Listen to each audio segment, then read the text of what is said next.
অনেক দিনের আগের কথা। একটি কোলাহলপূর্ণ গ্রামে রশ্মি নামে একটি ধনী মেয়ে এবং সূর্য নামে একটি দরিদ্র ছেলে বসবাস করত। তারা একটি সামাজিক অনুষ্ঠানে মিলিত হয়েছিল। তাদের ভিন্ন প্রেক্ষাপট থাকা সত্ত্বেও তারা দ্রুতই বন্ধু হয়ে ওঠে।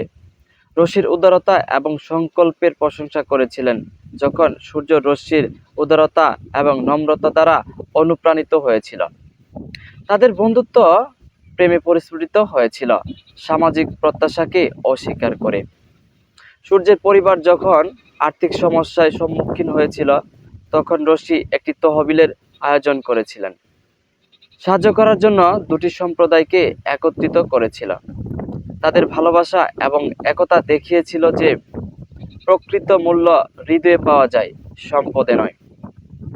সে থেকে গ্রামটি শিখেছিল যে প্রেম সমস্ত বিভাজনকে সেতু বন্ধনে আবদ্ধ করে এবং বস্তুগত সম্প্রদায়ের বাইরের জীবনকে সমৃদ্ধ করে। মোরাল অফ দ্য স্টোরি: আমরা সমাজে বসবাস করার সময় একত্রিত হয়ে চলি। কেউ কাউকে ছোট মনে না করে সবাই সবার মতো করে জীবনযাপন করি, একত্রিত হয়ে বসবাস করি। ধন্যবাদ সবাইকে।